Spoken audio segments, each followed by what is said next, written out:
I thought you were dead. My death was greatly exaggerated.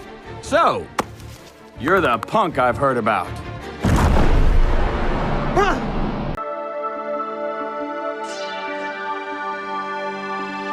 Hey guys, welcome to the Liberal Hive Mind, a channel solely focused on exposing the abundant hypocrisy of the left. Alright folks, so I'm just going to call it how I see it, what I think it really is. I think we're seeing another psyop, a psychological operation, a media-manufactured panic campaign meant to make you believe that Donald Trump's support is collapsing. The sky is falling. But once again, it seems to me as if the only thing that's really falling, well, as if there's any more room for it to fall. I guess at this point it's cratering deep into the earth, considering all the momentum it's picked up over the last couple of years. What's cratering is the credibility of these media outlets and these pollsters. There's just too much inconsistency, and it always feels like the same pollsters seem to deliver the exact results that the media need to spin their narrative against Donald Trump. There's something that I'm not buying. There's something fishy going on here. I want to start off by showing you this viral clip of Stephen Miller on Fox News, which will kind of get the general point of the video and the sentiment across. Then we'll talk about the general ideas. Let me show you guys exactly what's going on here. We got some stuff to get into, so let's roll the tape. Alright folks, so here's Stephen Miller on Fox News getting presented with one of their internal polls claiming that Donald Trump is underwater on key issues, and take a look at how he shut it down. He's about even on immigration in total,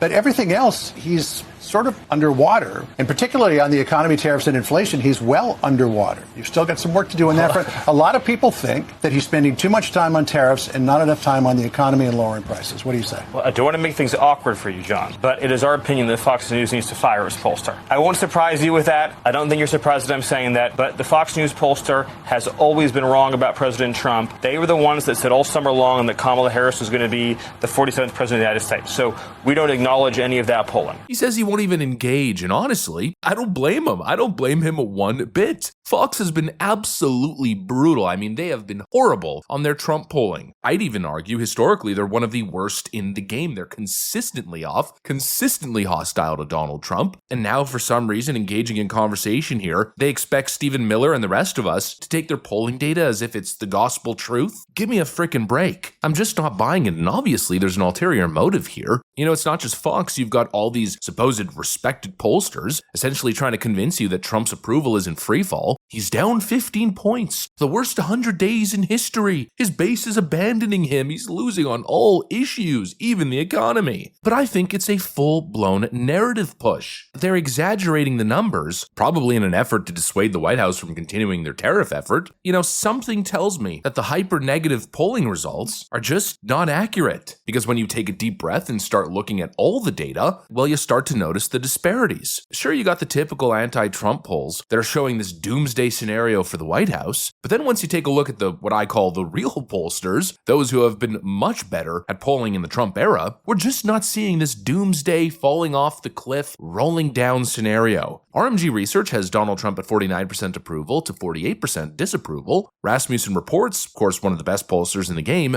has Donald Trump at 50% approval with 49% disapproval, and Emerson, another fantastic pollster, has his general approval rating tied at 45-45. It's just way out of whack with what a lot of the other pollsters are reporting. You know, those seem to be some solid numbers. I'm not seeing anything catastrophic, no reason to panic. And this is what makes me feel like the whole thing is a psyop. The establishment knows that Donald Trump is making bold moves, especially with his tariff policy. He's not playing it safe, I'll tell you that much. He's swinging big. And because of that, I think they're going absolutely nuclear on him. Not just with the rhetoric, but also releasing these phony polls, hoping that it's going to tank his momentum and make him pivot before he sees it all through. And clearly there's also a political angle, I think, here. They're obviously working with Democrats in an effort to give them something to campaign on. This ridiculous grandstanding that we've been seeing as Trump finishes his first 100 days in office, it seems like Democrats are being handed an opportunity by the mainstream media outlets and pollsters to grandstand on Donald Trump's failures, which I guess from their view leaves them in the position to intrinsically pick up the pieces to benefit from Trump's supposed demise. Yeah, well, unfortunately, it's not really the kind of thing that you could media manufacture. And let's just say these pathetic attempts are backfiring on Democrats quite spectacularly. Americans are noticing.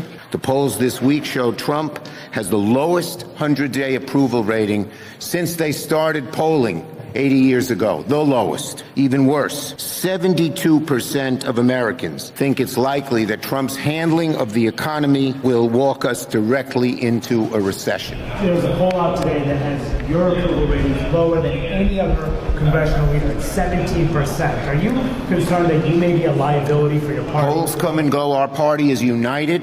We're on our front foot. We're stepping forward and going after Trump and having real success. Yes.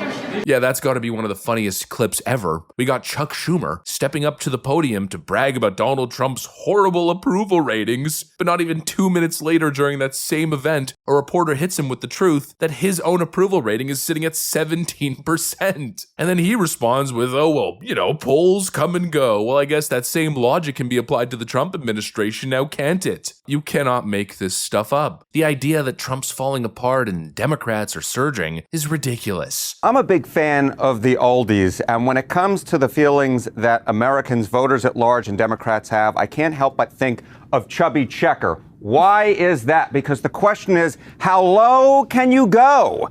Voters' views of Democrats in Congress, the lowest ever approval ratings on record per Quinnipiac University. Look at this. Approve 21% among all voters. Look at the disapprove level. Holy Toledo, 68% of all voters disapprove of how Democrats are doing in Congress.